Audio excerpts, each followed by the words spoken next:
From the beautiful Finger Lakes region of upstate New York, this is the Dental Lighthouse Podcast. We take questions from anyone in the dental profession and discuss what it takes to win not only in dentistry, but in life. Business, leadership, relationships, parenting, health and wellness, money management, nothing is off limits on the Dental Lighthouse Podcast. I'm Jason Tenori, your host, and have over 20 years of experience to pull from. Learn from my mistakes and let me help you collapse time so you can become the best version of yourself.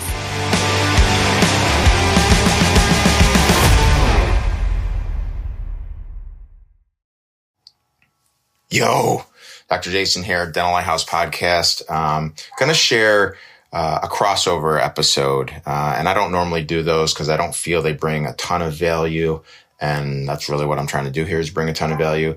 But these two episodes I think could really resonate with you guys. I was asked by Dr. Mark Costas, who runs the Dental Success Institute, to speak to his group, of which I'm a coach, at their quarterly meeting in January. And I spoke on the perfect, in my world, perfect meeting agenda, weekly meeting agenda.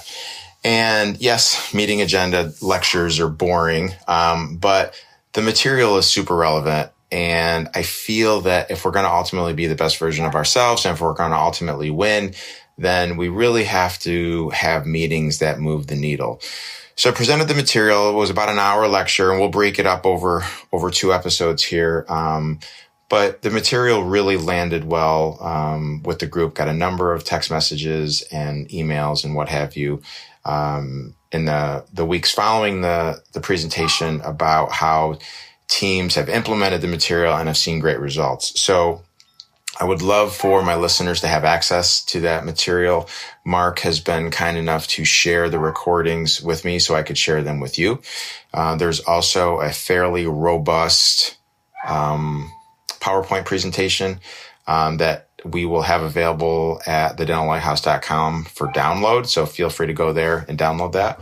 And I hope that this material finds value for you and for your organization, because I do truly think that a lot of times meetings suck, but if we know how to run them well, and if we actually talk about real issues that are going to move the needle, then meetings can be wildly beneficial. So sit back and listen to part one of my presentation on how to run the perfect weekly meeting.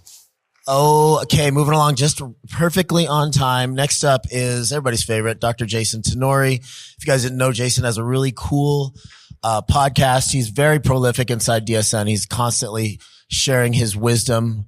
And you'll notice something about, the black belt coaches and the people that we had lined up here earlier today and the people that you guys are scheduling your coaching calls with across the board, a very, very incredibly humble group of people. And Jason really, really embodies that. And I think, the further you get in business, you recognize that there's always another level, right? So I always kind of scratch my head and wonder, like when you see somebody cocky or somebody that is arrogant because they're good at one thing or they've achieved some level of status or some level of wealth, it's like, man, you are in the wrong room. You're in the wrong room if you think you're anything, because there's always, always, always another level. And I think that's what is so refreshing and cool about this group, is that you'll never find anybody that has a chip on their shoulder or an attitude or thinks that they're anything at all, because there's always another level. And beyond this room, even, I have the really cool privilege of being able to speak to some very, very successful people, founders of companies. Over the last 6 months, I've sat in boardrooms with billionaires. First time that I've really started doing business with people at the 9-figure and 10-figure level. It's pretty amazing, but you'll find that people at that level are still, the good ones are still very, very humble, because they understand that there's always another level. And to that, Jason is one of those people that is extremely, extremely successful person. He has built a legitimate empire, continues to do so, but you'll never find a more humble person who's willing to share all of the wisdom and knowledge that he's been able to gain in the trenches throughout his experience. So, this is going to be a great one. Jason always, has a great way of communicating and conveying his ideas. So I think you guys are going to get a lot out of his presentation. So without further ado, Dr. Jason Tenori. I think this is yeah. Thank you for that introduction, Mark. Holy shit! I'm not supposed to say that, but I just did. So in case this presentation falls flat, I dragged my family into the room. They're in the back corner there. They come with us. They come with me every January, and in case I need someone to cheer me on towards the end of it, that's why they're here. Couple things. This is material that's boring. I usually love talking about material like servant leadership and accountability frameworks and, how to get your associates to produce 150, 200 grand a month. That's exciting stuff. This is not an exciting topic, but it's one that I'm constantly asked about, and it's one that I do think really moves the needle. So bear with me, realize that this is how I do things, and I'm not trying to push my ways on you, but perhaps that there's something that you can take from this presentation and adopt it in your own organizations to go from good to great. QR code of the presentation, it's already printed out for you. You can reach out to me at any time, and I'll send you this presentation as well. So why is this an important topic? Meetings are mostly run horribly. They're a waste of time. They're a waste of effort. They're a waste of energy. And if you feel like you're in that situation, then there might be some value here for you. Typically, most of us run meetings where real issues are not brought up. They're swept under the rug, and you end up going down a rabbit hole for 30 minutes talking about what flavor Profi paste to order or what color polo should we wear on Thursdays. Like, that makes no difference. That does not move the needle. So the framework that I'm going to describe for you guys, in my opinion, really brings issues to light, and it allows the team to have real constructive conversations on how to get shit done. So I don't want you to have meetings that are a waste of time, and I want you to consider the structure that I have that I'm going to roll out for you. A little bit about me. I'm from upstate New York. We run a group practice in the Finger Lakes area.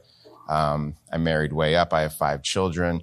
I love to work out and just challenge myself physically. Started a podcast last year that's really actually taken off to a point where I didn't expect, and I really enjoy it. Black belt coach, and just trying to get a little bit better every day. Some pictures of my family. I'm just so blessed to have them in my life, and I just love spending every day with them. You know how you go to presentations and most people give their sponsors like the dental nachos and all that stuff. Like, so this is my disclaimer, right?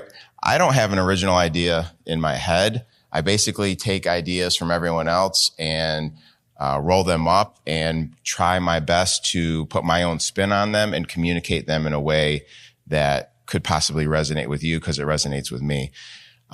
So these are just some pictures of people that are obviously really important to me. It starts with Jesus Christ, my Lord and Savior, and I try every day to be the hands and feet of Jesus. Even if you don't have, if faith is not important to you, stuff like Proverbs could just really change your life if you just wanted to go through and read it. Dave Ramsey, Patrick Lencioni, Ryan Holiday has introduced me to the Stoic philosophy, and I've gone down such a deep rabbit hole with that. Jocko Willing, Pastor Craig Rochelle, and Alex Hormozy. So the reason that I share this is I think you should pick 3 or 4 people that can be influential in your life. Limit it because we're just bogged down by so much information. But these are the people that I continue to go down the rabbit hole with and have been very influential in my life. Again, this isn't sexy material. It's not like taking salivary slides and throwing them on a microscope and watching all these spirochetes jump around. It's not like all on X stuff. But I would argue that it's more important than that. I would argue that if you can figure out ways to run really good, productive meetings, you're going to automatically go to an entire new level. I love this quote. There is unbelievable power in doing little things predictably and consistently over time. As you gain momentum in your habit, you start to unleash a power you never thought possible. You don't rise to the level of your goals. You fall to the level of your systems. This is, as most of you guys know, a quote from James Clear. So what kind of meetings are out there? There's all types of meetings. There's morning meetings. There's leadership meetings. There's one-on-ones that are formal. There's one-on-ones that are informal. We're not going to talk about a lot of these meetings, but I really want to touch on two main meetings. I'm going to talk the first half of this presentation about some concepts that you should have unpacked at a quarterly meeting or an end of year meeting. And then with that information, the second half of the presentation will be how to run good weekly or bi-weekly meetings. What's the purpose of a meeting? This is just straight off of Google. So why do we have meetings? To make decisions, to solve problems, to plan projects, to improve accountability, encourage teamwork, and build relationships. So this is the why. If you were able to do these things, then that time that you spend in meetings would be productive. How do we run meetings? Well, if we set clear goals and objectives, if we have a clear purpose statement, if we have a great meeting agenda, and these are all things that I'll share with you guys in the next few minutes, and then great timing. Who should be running your meetings? This is a book from Patrick Lencioni. I've encouraged a lot of you guys to read as we get on one-on-one calls. All Patrick Lencioni books are fable-based. The first 3 quarters of the book is a story, and then the last quarter of a book is specific content related to the message that he's trying to get across. This is a great book that talks about how we as leaders would rather abdicate our responsibilities of leadership, right? Most of us, I don't want to speak for everyone, but certainly my own self, as I was trying to figure this out, I would much rather go prep a crown or take out a tooth or put an implant in than go have an uncomfortable conversation. I would delegate that responsibility to an office manager or a team lead, but I would delegate that responsibility without training that person on how to do it. It was like shit on top of shit, right? So I would encourage you to read this book if you feel you're in a situation where you're abdicating your leadership. I'm not suggesting that you can't delegate responsibilities of leadership. I would argue that this framework that I'm going to introduce to you can delegate the responsibility of running great team meetings, but you need to understand exactly how to do it first, and then you need to train someone up to do it well, and then you can release that that power on the person to ultimately do what you don't want to do. So a couple things here. We're going to talk about team meetings. We're not going to talk about one-on-one meetings. And the first few minutes of this presentation, I'm going to talk about what I like to typically do at quarterly meetings. What do we mean by a team? So we all have teams. Some of us have teams of 5. Some of us have teams of 50. I'm blessed to have a lot of people on my team. I truly believe that if you're going to run team meetings like I'm describing, that you can't have more than 8 to 10 people in the meeting. Now, you're going to have meetings like this is a meeting, right? And there's obviously more than 8 to 10 people here. But as you're realizing, this is me just disseminating knowledge and information on you, right? When we get in our hot seats, that's when we're actually having conversations. That's when we're actually bouncing ideas off of each other. So if you guys have bigger practices like 20, 25 people and you meet monthly, don't go into those meetings with the expectation that you're going to be able to have really great conversations on how to figure stuff out, because you will not. When you have a meeting that size, it's basically just you communicating information down to people. There's no back and forth. And even if people wanted to speak up, typically they're afraid. It's not a safe space when you have 20, 25 people. In my opinion, anything over 10. So do you need to have those types of meetings? Yeah. You can do them via Zoom. You can have them once a month. But this is not the type of meeting that I'm talking about. I believe that teams should have, like I said, 6 to 8 people. If you have more than that, then you should consider multiple teams in your office. So I get a question a lot. I have 12 people on my team. What should I do? I have a front team and then a back team, right? So there's different ways to navigate it.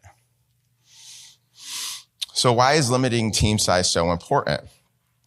Having more than 8 people on a team having no more than 8 people on a team allows for vulnerability, in team meetings. It allows for really healthy conflict in team meetings. And we're going to talk about that here in a few minutes, and enhanced relationships based in servant leadership. This is, again, something I stole from Lencioni and put my own spin on it. And I think it's important that you guys have some context here before we go into the weeds with how I do things. So this is what we call the winning model. And on the top, you can see what we have, the word winning, right? In my world, as you guys will see, there's 3 parts to winning. We have data, we have what I call a rallying cry, and we have what I call a winning statement. And I'll unpack all 3 of those for you. But in my opinion, those 3 things are really, really important to have worked out. And if you can hammer those things out, then you are winning. So how do you get to winning? Well, it starts on the bottom with trust and vulnerability. And I've given presentations for DSI on this specific model. I don't have time to unpack all of that. Please go watch those if this is material that's interesting to you. But in my opinion, you will never, ever, ever come close to winning if you don't have a great base of trust and vulnerability. I've unpacked a number of trust and vulnerability exercises that you guys can do with your team. But when you're sitting around a meeting, when you're sitting around a meeting and you're the only one talking and you're the only one bringing up issues and it's frustrating you, the reason that that's occurring is because you do not have trust and vulnerability built in amongst your team. So I would ask you to consider trying to develop a little bit more trust and vulnerability amongst your team. Once you have that, you can have meetings that have healthy debate within your team. You can bring up issues and then argue the issues. And again, you're not arguing with each other, you're arguing about the ideas. Like, what's the best way to tackle this problem? What's the best way to make this strategy to come to fulfillment? You have people on your team actually having good, healthy debate. Once you have healthy debate, then you ultimately commit to whatever you decided to commit to. And then you would have a layer of peer-to-peer accountability built in. And then you ultimately win. Again, that's a 2-hour presentation that I've already given. If this model makes sense to you and resonates with you, I would encourage you to watch it. The reason I came up with this model is because I feel in business, it's hard to decide if we're really doing well or not. So, Jake just talked a lot about numbers. You can definitely figure out if you're doing well based on profitability and collections and stuff like that. But as you guys know, a lot of your teams are not driven by that. A lot of your teams are driven by other things. Do you guys have team members that when you start to talk about productivity and hygiene to pay ratios and stuff like that, they glaze over? If you don't, then you're weird, because 90% of my team, when I start to talk about these things, they start to glaze over. Numbers don't drive them. Numbers drive me, but they don't drive them. So when we talk about winning, we want to talk about 3 parts of it, and the only one of those parts is actually data. Again, where to begin? Trust and vulnerability. So these are my 3 components of winning. And these are things that, again, if you wanted to adopt this type of philosophy, you would work out at a quarterly meeting. Objective data, the rallying cry, and the winning statement. I'm going to spend a little bit of time talking about each of these, and then we'll go into how to take this information and run a great weekly meeting. So the first part is data. The way that we use data, or that one of the 3 parts of winning, is with a weekly scorecard. Okay. You don't have to do it this way, but this is how I do it. My weekly scorecards have some lead measures and some lag measures. Everyone understands what that is, so I'm not going to go into great depth. But the lag measures are typically the ones that we all talk about. Adjusted production, collections, new patients, you name it, whatever you want, like 3 or 4. You don't want to get overwhelmed with data. And then I also truly believe that you should have some lead measures on your scorecard. So an example would be, if you want to do more Invisalign cases, a lead behavior would be the number of Invisalign cases that you present. Now, you can't fully control the patient saying yes, but you can control the number of cases that you present. Another example of a great lead measure would be your call answer rate. Okay. So if you're answering 90% of the phone calls that come into your office, the chances of your schedule being fuller are much higher. So that's a behavior that you're exhibiting that's leading to an outcome. Okay. If you answer 50% of your calls, then the chances of your schedule being fuller are lower. So I believe that scorecards should have some lead measures and some lag measures. So that's the first part of winning, data. The second part of winning is what we call the rallying cry or the thematic goal. The rallying cry is what the team decides is the number one most important thing right now. Okay. So to use an example outside of dentistry, this time of year, we're all setting goals. And like Mark alluded to yesterday, one of the most common goals, if not the most common goal, is something to do with health, okay, or wellness or weight loss or what have you. So let's use the rallying cry framework for that particular goal. So your thematic goal or your rallying cry would be to get healthy. Okay. That's the most important thing right now, to get healthy. So what defining objectives or what do you need to do on a regular basis to get healthy? So the first defining objective may be, to eat better. The second defining objective might be to move your body 30 minutes a day. The third defining objective might be to get 10,000 steps. The fourth one might be to meal prep on Sundays, whatever it is. So you have to determine what little things do I need to do to make this overarching goal, overarching rallying cry come to fruition. This really resonates with our offices because at the end of your meeting or at a quarterly meeting, we ask each other, okay, what is the most important thing that this office needs to do over the next 3 to 6 months to really get to where we want to go? And every office is going to be different. For some of you guys, it may be increasing new patient flow. For some of you guys, it may be increasing case acceptance. For some of you guys, it may be better intra-office communication. So whatever it is, your team knows it. And if there's trust and vulnerability built in, they will tell you. If there's not trust and vulnerability built in, they will not tell you.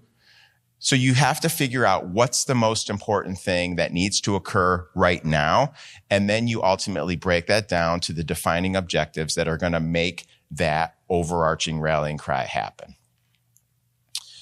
Again, when everything's important, then nothing is. I think we all realize this.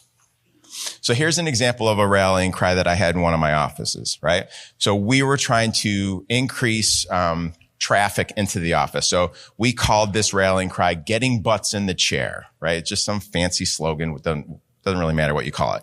But the rallying cry was, let's get butts in the chair. So what were the specific things that we needed to do to get more butts in the chair? Well, we needed better new patient leads. We needed to increase lead conversion. We needed block scheduling for new patients. We needed to revamp internal market. So we needed to do these things. Okay. And then each one of these defining objectives had, real specific behaviors associated with them.